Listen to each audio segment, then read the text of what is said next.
এখন আমরা শিখব একটি পারমাণবিক অরবিটালকে কিভাবে প্রতীকের সাহায্যে উপস্থাপন করতে হয়। প্রথম দেয়া আছে n সমান 1, অর্থাৎ 1 নং শক্তি স্তর। এখানে উপশক্তি স্তর l এর মান আসছে 0, l এর একটি মান আছে, সুতরাং 1 নম্বর শক্তি স্তরে উপশক্তি স্তর আছে একটি। সেই উপশক্তি স্তরের জন্য m এর মান আসছে 0, তার মানে ওই উপশক্তি স্তরে অরবিটাল আছে একটি। এখন আমরা এই অরবিটালের প্রতীক কি ব্যবহার করব। এখানে আমরা একটা জিনিস, এটা অবশ্য আমরা গত লেকচারেই শিখেছি, l সমান যদি 0 হয়, 1 হয়, 2 হয়, 3 হয়, তাহলে আমরা যথাক্রমে এদের জন্য ব্যবহার করি S, P, D, F। এখন আমরা একটি পারমাণবিক অরবিটালের প্রতীক কিভাবে লিখব। প্রথমে দেখব ওই অরবিটালটা কোন শক্তি স্তরের। 1 নম্বর শক্তি স্তরের, তাহলে আমরা দেব 1। এরপরে দেখব কোন উপশক্তি স্তরের। l এর মান আসতে 0, সুতরাং এখানে আমরা 0 দিব না, এই 0-র পরিবর্তে বসাবো S। তাহলে এই যে l উপশক্তি স্তরে যে একটি অরবিটাল আছে, সেই অরবিটালের প্রতীক হবে 1s। এবার আমরা দ্বিতীয় শক্তি স্তরে আসি। দ্বিতীয় শক্তি স্তরে আমরা দেখতে পাচ্ছি এখানে দুটি উপশক্তি স্তর আছে, সুতরাং 0-র জন্য আমরা পাবো S, 1-এর জন্য পাবো P। এই S উপশক্তি স্তরে একটি অরবিটাল আছে, 0, একটি মান পাওয়া গেছে, সুতরাং একটি অরবিটাল আছে এবং এই অরবিটালের প্রতীক হবে, প্রথমে ওই অরবিটালটা কোন শক্তি স্তরে আছে সেই সংখ্যা এবং উপশক্তি স্তরের জন্য ব্যবহৃত বর্ণ 2s। এবার আমরা দেখি p উপশক্তি স্তরে অরবিটাল আছে 3টি। অরবিটালগুলোর এই 3টি অরবিটালের নামই হবে 2p। এই 3টি অরবিটালকেই আমরা বলতে পারি 2p, কিন্তু এদের ত্রিমাত্রিক দিকবিন্যাস ভিন্ন। এই 2p অরবিটালের ত্রিমাত্রিক দিকবিন্যাস ভিন্ন, অর্থাৎ কোনোটা x অক্ষ বরাবর থাকে, কোনোটা y অক্ষ বরাবর থাকে, কোনোটা z অক্ষ বরাবর থাকে। এই জন্য এই 3টি অরবিটালের প্রতীক আমরা এইভাবেও লিখতে পারি 2px, 2py, 2pz। এরপরে আমরা দেখি 3 নম্বর শক্তি স্তর। এখানে উপশক্তি স্তর আছে 3টি, S, P, D। S উপশক্তি স্তরে একটি অরবিটাল, তাহলে এটার প্রতীক হবে প্রধান শক্তি স্তর 3, তারপর উপশক্তি স্তর S। পরেরটায় হবে 3p, যেহেতু 3টি আছে তাহলে আমরা দিব 3px, 3py, 3pz। d উপশক্তি স্তরে অরবিটাল আছে 5টি। 5টি অরবিটালের নাম একই হবে 3d, কিন্তু তাদের ত্রিমাত্রিক দিক বিন্যাস যেহেতু ভিন্ন, এই জন্য এদেরকে আমরা 5 ভাবে উপস্থাপন করতে পারি। প্রথম 3d xy, 3d yz, 3d zx, 3d x square minus y square. আর একটি পাবো আমরা, সেটা হলো 3d z স্কয়ার।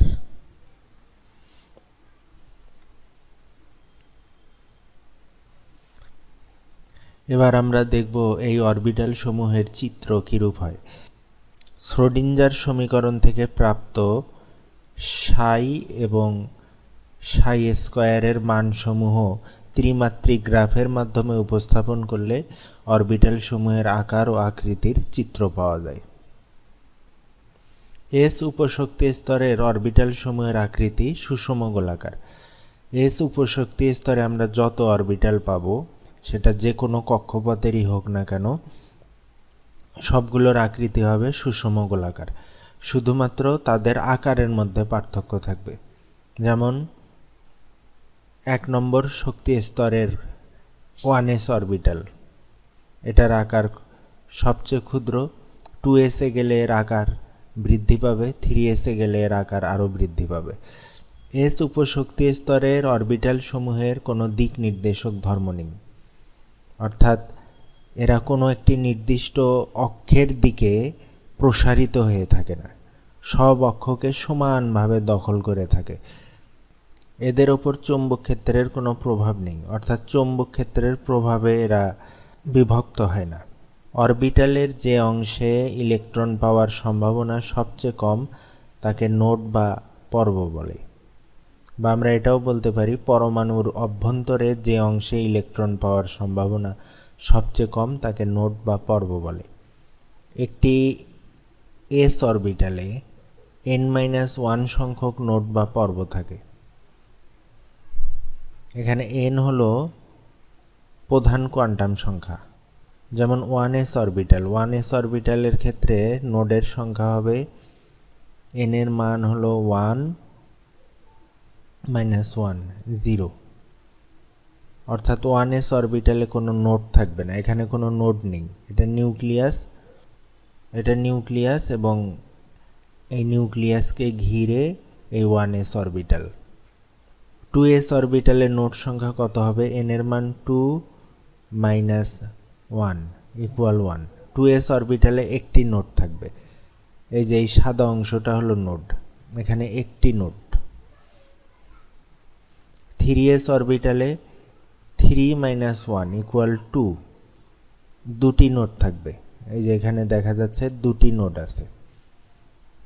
ইলেকট্রন মেঘের ঘনত্ব গোলকের পৃষ্ঠভাগে সর্বাধিক এবং মেঘের ঘনত্ব নির্দিষ্ট দিকে প্রসারিত হয় না, অর্থাৎ কোনো অক্ষ বরাবর প্রসারিত হয় না, সুষমভাবে সব অক্ষের উপরেই থাকে। আর ইলেকট্রন মেঘের ঘনত্ব গোলকের পৃষ্ঠভাগে সর্বাধিক, অর্থাৎ এই পৃষ্ঠভাগে সর্বাধিক, বা এদিকে দেখলে পৃষ্ঠভাগে ইলেকট্রন মেঘের ঘনত্ব সর্বাধিক।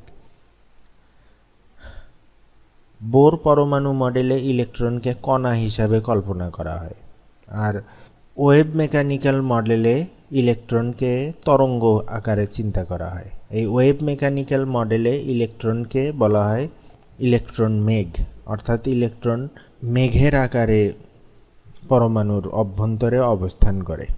যতগুলো অরবিটাল আছে তার মধ্যে 1s অরবিটালে ইলেকট্রন মেঘের ঘনত্ব সর্বাধিক। পি উপশক্তি স্তরের অরবিটাল সমূহের আকৃতি ডাম্বেলের মতো, ডাম্বেল আকৃতি, এই যে ডাম্বেল, এই যে এখানেও দেখতে পাচ্ছি ডাম্বেল। এই ডাম্বেলের এই অংশগুলোকে, এই গোলাকার অংশগুলোকে বলা হয় লোব। ইলেকট্রন মেঘের ঘনত্ব ডাম্বেলের পৃষ্ঠভাগে সর্বাধিক, অর্থাৎ এই যে পৃষ্ঠভাগ যেগুলো আছে এই পৃষ্ঠভাগে ইলেকট্রন মেঘের ঘনত্ব সর্বাধিক। মেঘের ঘনত্ব নির্দিষ্ট দিকে প্রসারিত হয়, যেমন 2px অরবিটালের ক্ষেত্রে ইলেকট্রন মেঘের ঘনত্ব x অক্ষ বরাবর প্রসারিত হয়। 2py এখানে ইলেকট্রন মেঘ y অক্ষ বরাবর প্রসারিত হয়। 2pz এখানে z অক্ষ বরাবর ইলেকট্রন মেঘ প্রসারিত থাকে। এস উপশক্তি স্তরের অরবিটাল সমূহে থাকে নোড, আর অন্যান্য যে উপশক্তি স্তর আছে pdf, এই উপশক্তি স্তরের অরবিটাল সমূহে থাকে নোডাল প্লেন। আমরা যদি এই ডাম্বেলের বা এই দুটি লোবের মধ্যবর্তী অংশে একটি তল কল্পনা করি, এটাকে বলা হয় নোডাল প্লেন বা নোডাল তল। এখানেও ইলেকট্রন পাওয়ার সম্ভাবনা সবচেয়ে কম। দুটি লোবের মাঝে একটি করে নোডাল প্লেন থাকে, সুতরাং প্রতিটি 2p অরবিটালে একটি করে নোডাল প্লেন থাকবে। ডি উপশক্তি স্তরে 5টি অরবিটাল থাকে এবং এসব অরবিটালের আকৃতি সাধারণত হয় ডাবল ডাম্বেল আকৃতি। এই একটা ডাম্বেল, তার সাথে থাকে আরও একটি ডাম্বেল। একটি ডাম্বেলে 2টি লোব থাকে, তাহলে ডি অরবিটালের ডাম্বেলে থাকবে, যেহেতু এখানে 2টি ডাম্বেল আছে, লোব থাকবে 4টি এবং 2টি লোবের মাঝে একটি নোডাল প্লেন থাকে। 4টি লোব আছে, সুতরাং এদের থাকবে 2টি নোডাল প্লেন, একটি, দুটি, একটি, দুটি, একটি, দুটি। ডি অরবিটাল সমূহের মধ্যে ডি জেড স্কোয়ারের আকৃতিটা একটু ভিন্ন। এখানে একটি ডাম্বেল একসাথে মিলে গেছে এবং এটা বৃত্তাকার হয়ে গেছে, ডাম্বেল আকৃতি না থেকে বৃত্তাকার হয়ে গেছে। আর 2টি লোব নিয়ে আরেকটি ডাম্বেল জেড অক্ষ বরাবর থাকে। এবার আমরা দেখব এই 3 ডাইমেনশনাল চিত্রগুলো কিভাবে আঁকতে হয়। যদি বলে যে 1s অরবিটালের চিত্র আঁকো, তাহলে আমরা কিভাবে আঁকবো? প্রথমে আমাদের কাজ হলো অক্ষ লিখে নেওয়া, এক্স, ওয়াই, জেড। এস অরবিটালের আকৃতি গোলাকার, তাহলে আমরা এইভাবে গোলাকার দিয়ে দেব। এবার যদি বলে 2s অরবিটালের চিত্র আঁকো, 1s অরবিটালে কোনো নোড নেই, সুতরাং আমরা নোড দেই নেই। যদি বলে 2s অরবিটালের চিত্র আঁকো, 2s অরবিটালে নোড আছে একটি, সুতরাং এই নোড আমাদের দেখাতে হবে। নোড না দেখালে চিত্র সঠিক হবে না। তাহলে আমরা আঁকি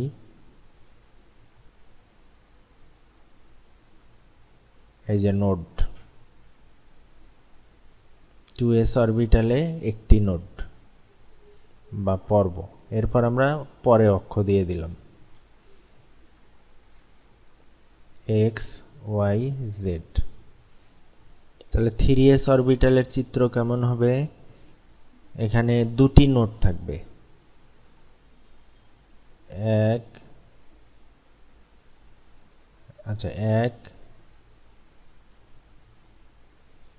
2, এই যে একটা নোড, এই যে একটা নোড। এরপর আমরা অক্ষ দিব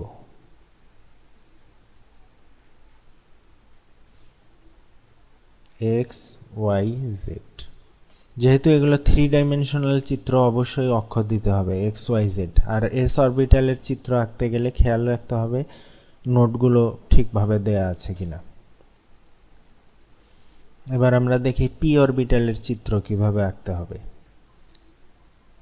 পি এক্স অরবিটালের চিত্র যদি আমরা আঁকতে চাই,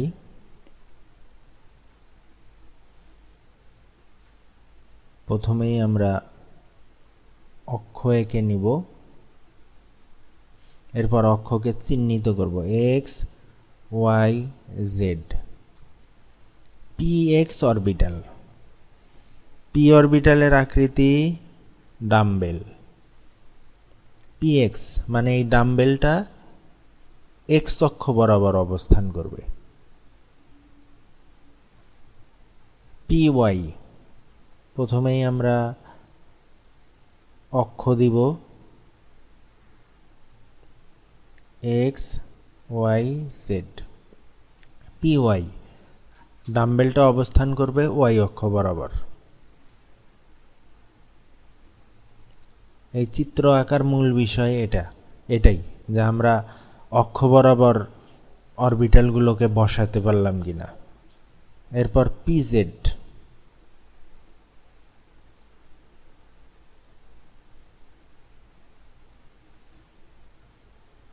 এক্স, ওয়াই, জেড। তাহলে এবার ডাম্বেলটা অবস্থান করবে জেড অক্ষ বরাবর।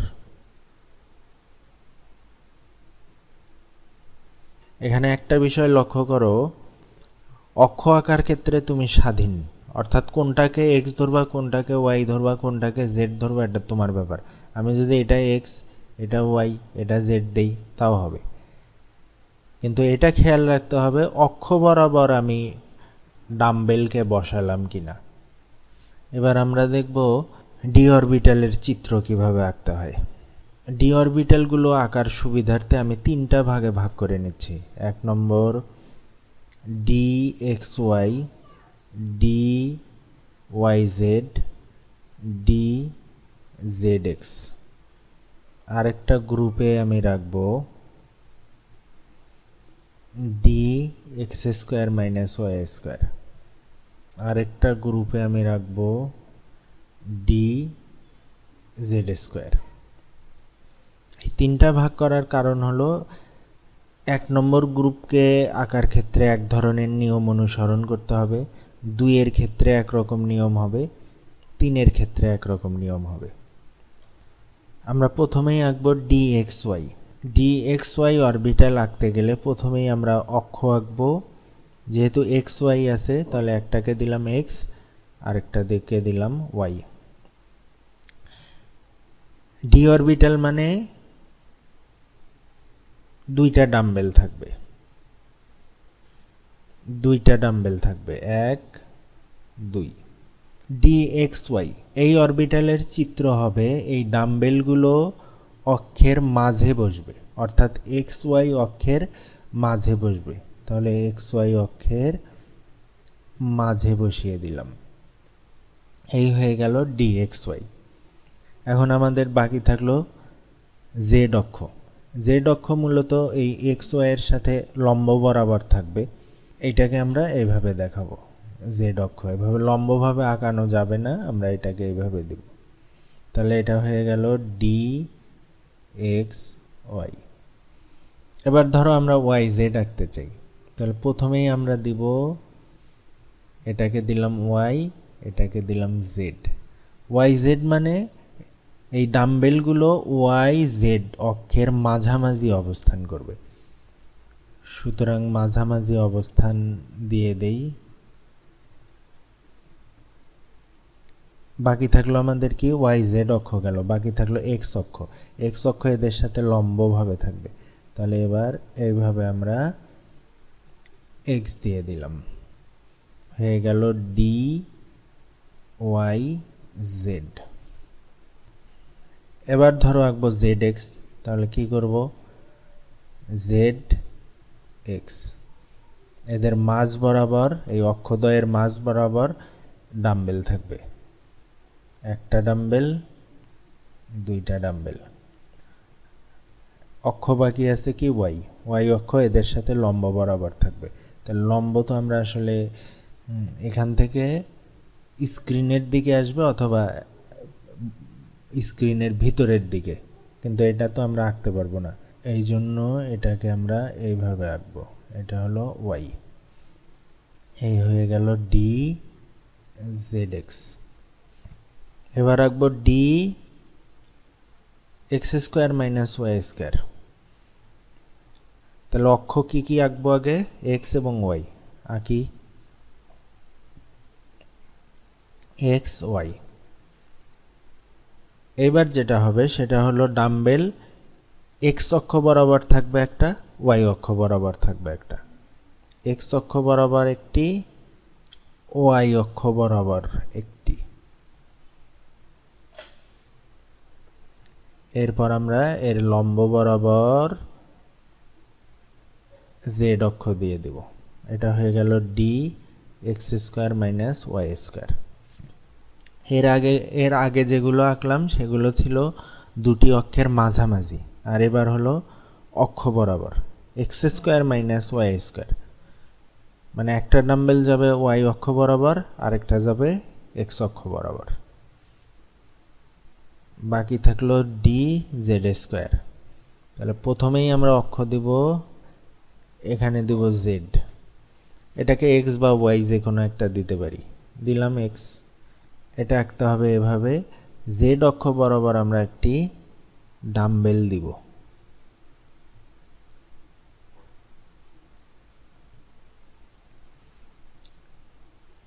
আর এই ডাম্বেলের সংযোগস্থলে একটা এভাবে রিং আঁকবো। তাহলে আমরা জেড অক্ষ দিলাম, এক্স অক্ষ দিলাম, এখানে ওয়াইও দেয়া যেত, কোনো সমস্যা নেই। এবার আমাদের অক্ষ বাকি থাকলো ওয়াই। এই ওয়াই অক্ষটা এর সাথে লম্ব, তাহলে হয়ে গেল ডি জেড স্কোয়ার। এখন আমরা দেখব এই অরবিটাল সমূহ পরমাণুর অভ্যন্তরে নিউক্লিয়াসের চারপাশে কিভাবে সজ্জিত থাকে। এটা নর্মালি কল্পনা করাটা একটু কঠিন, কিন্তু অ্যানিমেশনের মাধ্যমে যদি আমরা এটা দেখি তাহলে আমাদের বুঝতে সুবিধা হবে। প্রথমে আসবে প্রথম শক্তি স্তরের অরবিটাল। প্রথম শক্তি স্তরের অরবিটাল আছে একটি, তাহলে 1s আসবে। তারপর আসবে দ্বিতীয় শক্তি স্তরের অরবিটাল। দ্বিতীয় শক্তি স্তরের অরবিটাল আছে 2s এবং 2p, তিনটি। এরপরে পরের শক্তি স্তরে সাজানো থাকবে একটি 3s, তিনটি 3p এবং 5টি 3d অরবিটাল। তাহলে আমরা দেখি এগুলো কিভাবে সাজানো থাকে। প্রথমে আসবে 1s অর্থাৎ প্রথম শক্তি স্তরের অরবিটাল। এরপরে আসবে দ্বিতীয় শক্তি স্তরের অরবিটাল 2s।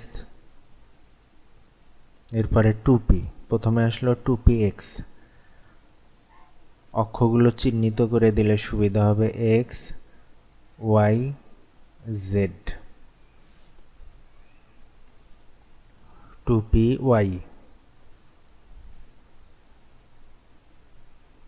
2pz। দ্বিতীয় শক্তি স্তরের অরবিটাল শেষ। এবার তৃতীয় শক্তি স্তরের অরবিটাল সাজানো হচ্ছে। প্রথমে 3s, এরপর 3pর তিনটা আসবে, x y z।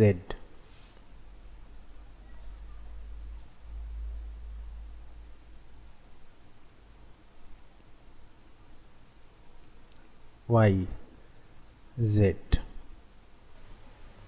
এরপরে আসবে 3dর 5টি অরবিটাল।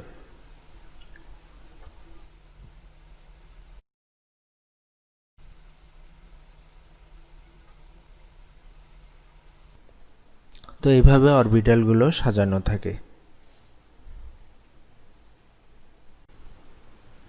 এখন আমরা কোয়ান্টাম সংখ্যা সম্পর্কিত কিছু কোশ্চেন সলভ করব। SPDF প্রতীক ব্যবহার করে অরবিটালগুলোকে চিহ্নিত করো। এল এর মান 0, 1, 2, 3 হলে এদেরকে আমরা যথাক্রমে বলি S, P, D এবং F। n সমান 2, l সমান 0, তাহলে অরবিটালের চিহ্ন হবে 2s।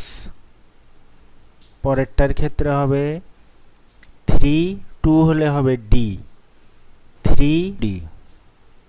এর পরেরটা হবে 4d, এর পরেরটা হবে 4f। ধরো এমসিকিউ এরকম প্রশ্ন আসলো, ডি উপশক্তি স্তরে কতটি অরবিটাল এবং ইলেকট্রন আছে।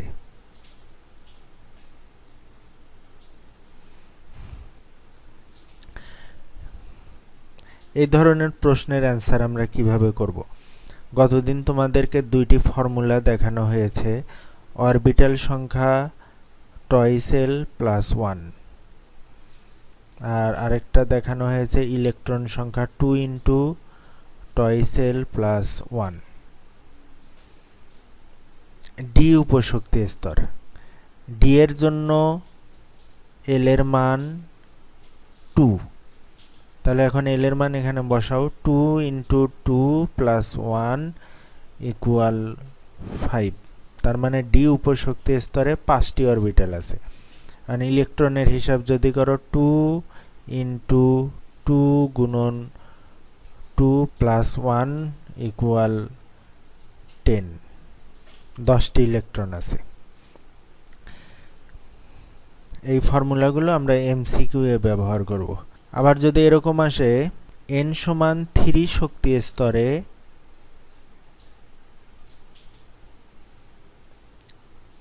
কতটি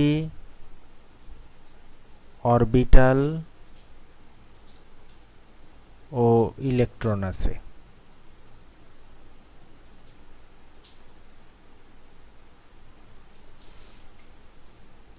n এর জন্য আমরা ফর্মুলা ব্যবহার করব অরবিটাল সংখ্যার জন্য n স্কয়ার 3 স্কয়ার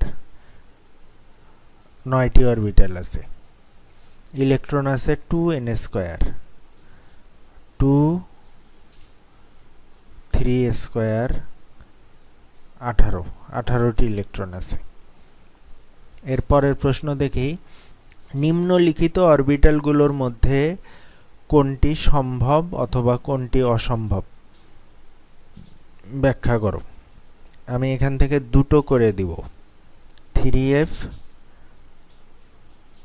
আর একটা হলো 3d এখন আমরা দেখি 3f অরবিটাল সম্ভব কিনা 3f এ n সমান 3 n সমান যদি 3 হয় তাহলে l এর মান কত হবে l এর মান 0 থেকে n minus 1 তার মানে 0 থেকে 3 minus 1 equal 0 থেকে 2 অতএব l এর মান আমরা পাবো 0 1 2 l এর মান যদি 0 হয় সেটাকে আমরা প্রকাশ করি s উপশক্তি স্তর 1 হলে p 2 হলে d n সমান 3 হলে l এর মানে f এর জন্য কোনো সংখ্যা পাওয়া যাচ্ছে না f হওয়ার জন্য l এর মানে 3 থাকতে হবে কিন্তু l এর মানে 3 নেই সুতরাং 3f অসম্ভব এবার দেখি 3d 3d তে n সমান 3 অতএব l সমান হবে 0 1 2 s p d l এর মানে d এর জন্য সংখ্যা আছে সুতরাং 3d সম্ভব বাকি তিনটি তোমরা নিজেরা করবে নিম্নের কোয়ান্টাম সংখ্যার সেট ইলেকট্রনের জন্য অনুমোদিত কিনা এখানে একটি ইলেকট্রনের জন্য 4টি কোয়ান্টাম সংখ্যার সেট দেয়া আছে এখন এগুলো ইলেকট্রনের জন্য অনুমোদিত কিনা এটা আমাদের বের করতে হবে এই ধরনের কোশ্চেন আমরা কিভাবে সলভ করব প্রথমেই আমরা দেখব স্পিন কোয়ান্টাম সংখ্যার মান কি দেয়া আছে +½ +½ -½ +1 দেয়া আছে স্পিন কোয়ান্টাম সংখ্যার মান শুধুমাত্র +½ হয় এবং -½ হয় এর বাইরে হবে না সুতরাং এটা অনুমোদিত নয় এবার আমরা এ পরীক্ষা করি n সমান যদি 3 হয় তাহলে l এর মান আমরা পাবো 0 1 2 n সমান 3 হলে l এর মান হবে হয় 0 হবে না হলে 1 হবে না হলে 2 হবে এই তিনটার মধ্যে যে কোনো একটা আছে এখানে 2 আছে সুতরাং এই পর্যন্ত ঠিক আছে এবার l এর মান যদি 2 হয় তাহলে m এর মান হবে -2 -1 0 +1 +2